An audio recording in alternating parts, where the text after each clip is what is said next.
하나님께서 요셉의 삶을 통해서 우리를 이끌어 가시고 우리 가운데 계획하신 믿음의 일들을 보게 하시는 그런 한 주를 또 맞았습니다.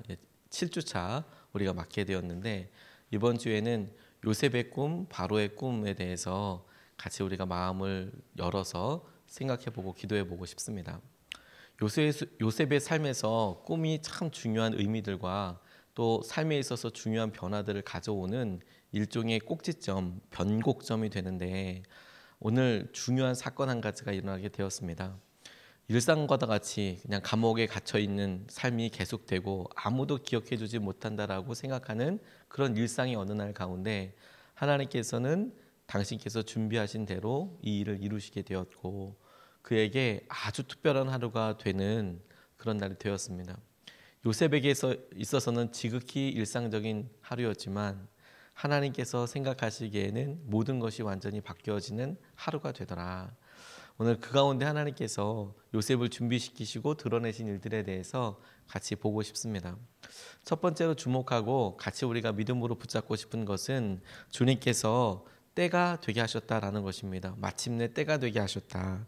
오늘 9절로 14절까지 말씀을 부분 보면, 술 맡은 관원장이 바로에게 말하여 이르되 내가 오늘 내 죄를 기억하나이다. 11절, 나와 그가 하룻밤에 꿈을 꾼즉 각기 뜻이 있는 꿈이라. 12절, 그곳에 친위대장이 된 히브리 청년이 우리와 함께 있기로 우리가 그에게 말하되 그가 우리의 꿈을 풀되 그 꿈대로 각 사람에게 해석하더니. 14절, 이에 바로가 사람을 보내어 요셉을 부르매 그들이 급히 그를 옥에서 내놓는지라. 요셉이 곧 수염을 깎고 그의 옷을 갈아입고 바로에게 들어갔다. 이렇게 나와 있습니다. 감옥에 갇혀 있는 동안 유독 요셉의 시계만 흐르지 않는 것처럼 느껴졌을 것 같습니다.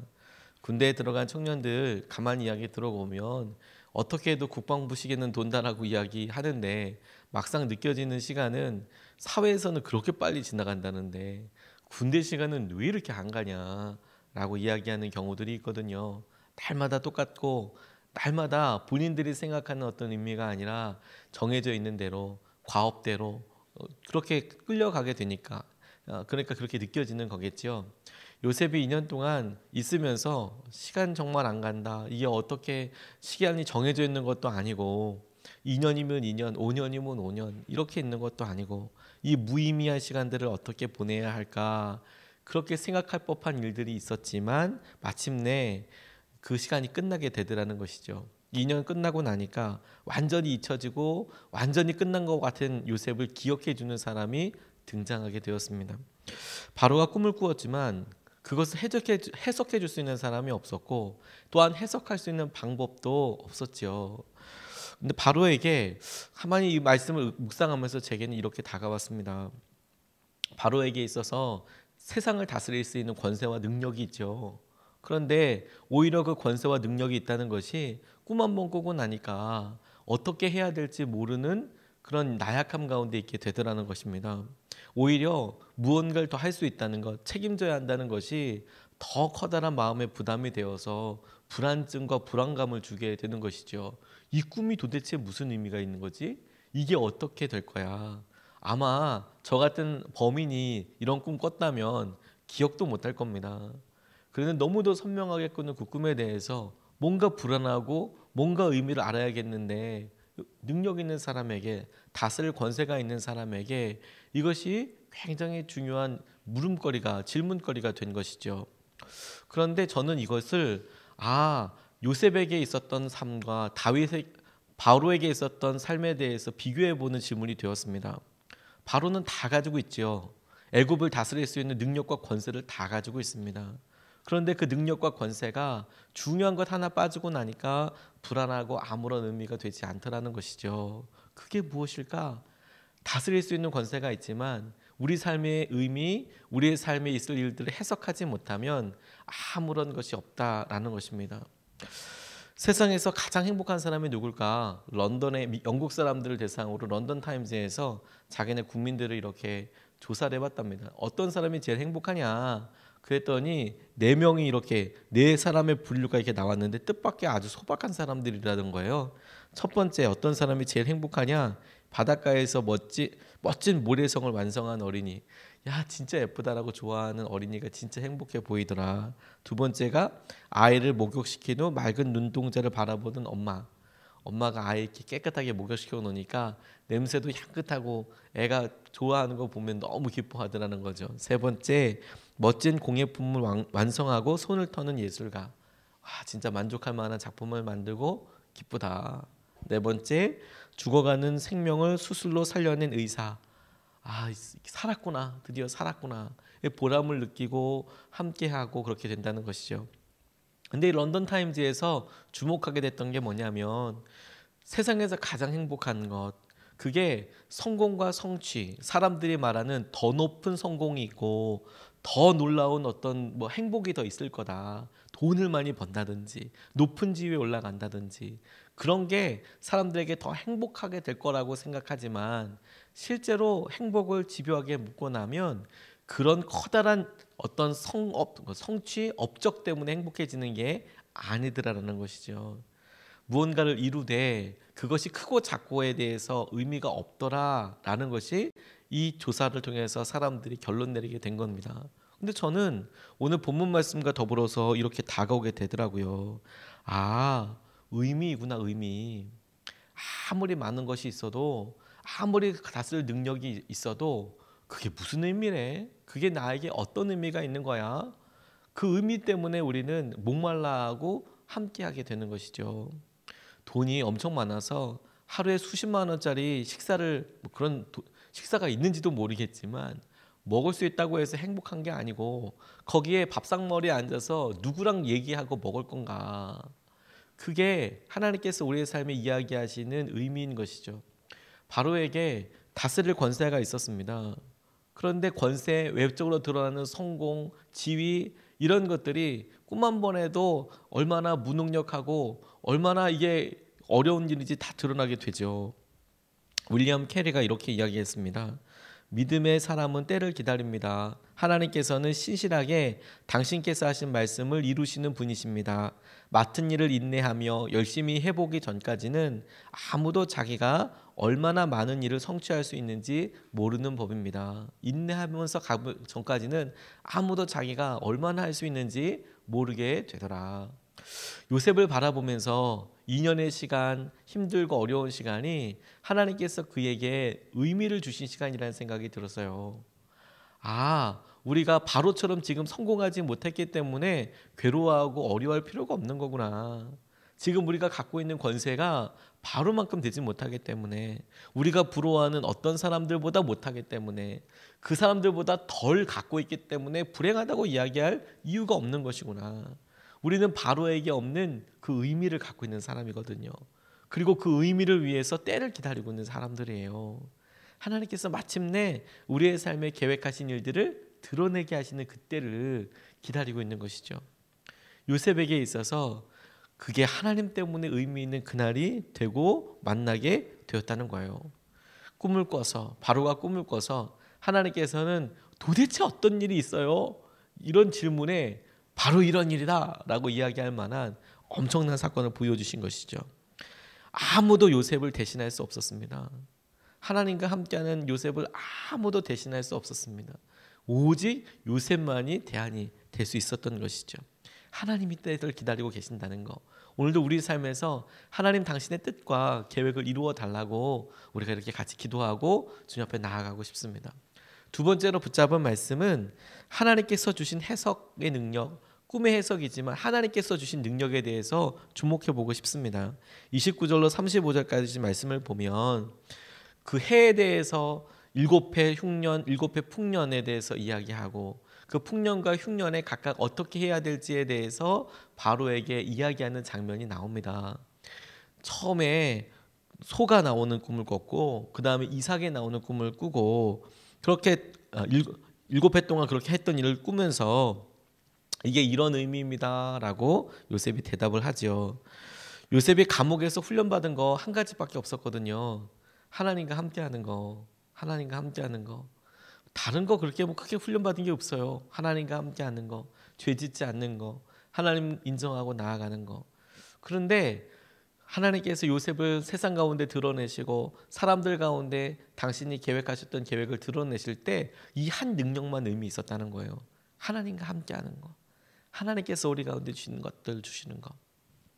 고린도서에 보면 너희들이 공적을 쌓지만 그 공적을 불로 다 태워보면 그 불 가운데 살아남는 것만 있을 거다. 타지 않고 남는 것들이 있을 것이다.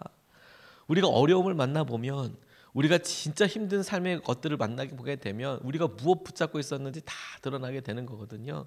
그래서 다 중요하다고 생각했던 것들이 다 사라져버리고 아무것도 남지 않게 됩니다. 요셉의 삶에서 그가 아들로서 중요한 어떤 것이 있었고 소유도 왜 없었겠습니까? 그런데 오랜 노예 생활과 오랜 감옥 생활 지나고 나니까 다 타버리고 하나 딱 남게 되는데 하나님께서 그와 함께 하시는 것에 대해서 그가 어떻게 믿음으로 반응하는지 그렇게 훈련시킨 것이 요셉에게 필요한 전부였다니까요. 개와 고양이가 서로 싸우는 이유가 의외로 굉장히 간단하답니다. 개는 반가우면 꼬리를 흔든대요. 꼬리를 막 흔든대요. 그런데 고양이는 긴장하고 적이다라고 생각할 때 꼬리를 든대요. 그런데 개가 보기에는 고양이가 꼬리를 드니까 자기랑 친해지자고 생각한대요. 그 다가가면 고양이 입장에서는 엄청 긴장하고 있는데 얘가 자기를 다가오는 거거든요. 그것도 꼬리를 들고 꼬리를 흔들면서 오는 거예요. 싸우자는 이야기죠. 그러니까 공격 모드로 나간다는 거죠. 똑같이 개는 자기가 긴장하고 물어야겠다는 생각이 들면 오히려 조용하고 꼬리를 내린답니다. 가만히. 그리고 가만히 앉아서 지그시 바라보는 거죠. 튀어나가서 물어야 되니까. 반면에 고양이는 자기가 편안하고 좋으면 꼬리를 내리고 와서 이게 분대기도 하고 그런다는 거죠. 조용히 와서. 그러면 이거는 강아지에게 있어서 개한테 있어서는 완전 공격 모드인 거예요. 꼬리를 내리고 자기한테 오면 그러면 이건 날 물겠다는 이야기거든요. 그러니까 공격하게 되는 것이죠. 서로 사랑을 표현하고 공격 신호가 달라요. 그러니까 오해가 생길 수밖에 없는 것이죠. 세상과 하나님의 방식이 딱 그와 같다는 생각을 하게 됐어요. 우리가 보기에 하나님의 말씀대로 사는 것이 세상에서는 영락없이 죽는 꼴이죠. 힘든 거지. 딱 이렇게 하면 망하겠다. 그런 생각이 들고 또 세상에서 뿐만이 아니라 하나님께서 보시기에도 너 그렇게 살면 그게 네가 갖고 있는 어떤 통박과 계산으로 살면 딱 죽는 길이다. 그게 딱 죽는 길이다. 그와 같은 생각이 들 수 있겠더라고요.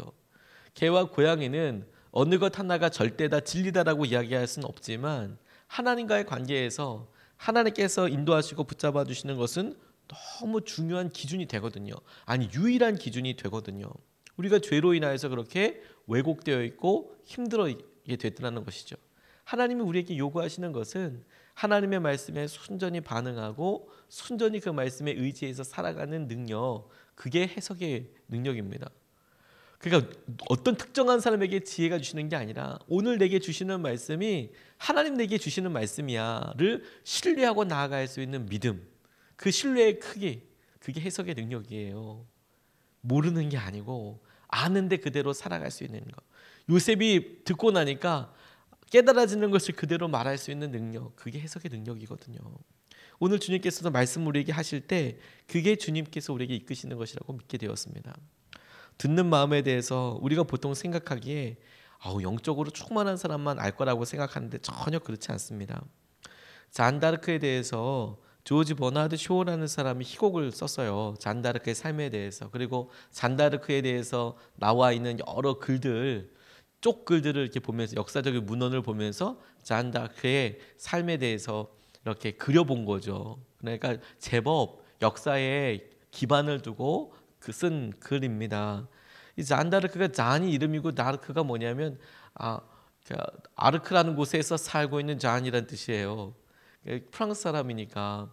그런데 이 잔이 여자아이고 소녀였거든요. 그리고 하나님께서 그를 통해서 말씀하신다라고 모든 병사들이 믿게 되었습니다. 그러니까 1년 이런 거예요. 마치 도단성에 있었던 엘리야처럼 사람들이 아무리 찾아와도 다 알아맞히는 거예요. 어디 매복되어 있다 막 이런 식으로 하니까 사람이 너무 깜짝 놀라는 거죠. 어떻게 전쟁하면 이긴다 막 이렇게. 그래서 전장에 나타난 성녀라고 이거 다 전쟁을 다 끝낼 사람이라고 생각을 하게 된 거예요. 그런데 어느 날 왕이 물어봤답니다. 못마땅해서 계속 하나님께서 이렇게 말씀하신다 그러니까 왕이 너무 화가 난 거예요. 왜 이렇게 이야기했다고 버나드 쇼는 묘사했습니다. 음성 왜 그 음성이 나한테는 오지 않는 거냐? 그 음성이라는 게 왜 너한테만 가냐? 왕은 네가 아니라 나다 이렇게 이야기했대요. 그 왕이 잔다르크만 계속 이야기를 하니까 아니 그놈의 음성이라는 게 왜 너한테만 가냐? 왕은 난데 왜 나한테 얘기하지 않는 거냐? 그렇게 이야기했대요. 그러니까 잔다르크가 이렇게 대답했답니다. 음성은 왕께도 옵니다. 왕이 듣지 않으실 뿐입니다. 기도 종이 울리면 왕께서는 잠시 기도하고 그걸로 끝입니다. 하지만 마음으로 기도하시면 기도 알리는 종소리가 멎은 뒤에도 공중에 울려 퍼지는 종소리를 들으시면서 왕께서도 소녀처럼 하나님의 음성을 들으실 것입니다. 가만히 귀 기울여 보면 들여볼 것이다. 요셉에게 어느 때가 시간이 제일 안 갔을까? 감옥에 갇혀 있었을 때, 노예 생활할 때 시간 진짜 안 갔을 것 같아요. 그런데 그때가 속도가 느리니까 하나님께서 어떻게 의미를 가지고 어떻게 인도하시든지 충분히 경험하고 알게 하는 순간이죠. 사람이 어려운 일을 당하고 아주 황망한 일을 당하면 그러면 마치 뇌가 자동으로 MRI를 찍듯이 그 짧은 시간을 팍팍팍팍 사진으로 찍는데요. 그래서 왜 넘어졌거나 고난이 있거나 이러면 그게 그렇게 길어 보이고 생각이 나잖아요. 막 창피한 거 이런 것들만 생각이 나지 않습니까? 우리 뇌가 그때를 아주 기억을 해서 선명하게 MRI처럼 머릿속에 남겨놓는데요. 기억해 놓는데요. 근데 천천히 가면 하나님께서 우리를 이끌으시고 인도하시는 거 보게 되는 거거든요. 오늘도 주님과 함께하는 그 의미와 삶을 붙잡고 나아가게 되는 하루 되시기를 주님의 이름으로 축복합니다. 두 가지 말씀을 같이 나눴습니다. 첫 번째, 다스릴 권세가 다 아니라는 것이죠. 우리에게 다스릴 권세가 없다고 우리가 왜 바로가 아니냐 그거 가지고 염려하는 거 크게 의미 없습니다. 바로 아니어도 바로보다 더 할 수 있는 것들이 준비되어 있거든요. 진짜 중요한 건 뭐냐면 우리가 하나님께서 예비하신 때를 만나는 것입니다. 두 번째는 주님께서 그런 때를 이야기하실 때 우리 가운데 믿음으로 의지할 수 있는 힘이 있느냐. 해석의 힘이라는 것이 다른 게 아니라 하나님께서 말씀하시는 것에 대해서 이게 하나님 말씀이라고 의지할 수 있는 믿음이 있느냐. 우리가 이것을 가지고 두 번 나눠서 같이 기도하고 싶습니다. 첫 번째는 이렇게 기도하겠습니다. 하나님의 때를 기다립니다. 하나님 은혜를 더하여 주시고 속히 회복하여 달라고 기도하고 싶습니다. 우리 가운데 요셉과도 같은 삶을 살고 있는데 바로가 부러워서가 아니라 하나님 우리의 때에 하나님께서 우리를 기억해 주시고 이끌어 주시는 것을 보고 싶습니다. 오늘도 하나님 은혜를 더하여 주시고 우리의 삶에 주님께서 회복하셔야 할 그 일들이 속히 다가오게 하여 주시옵소서. 오늘도 주님께서 함께 하시는 것을 우리가 하나님의 때를 기다리며 나아가게 하여 주시옵소서. 우리 같이 이 시간에 먼저 기도하시겠습니다.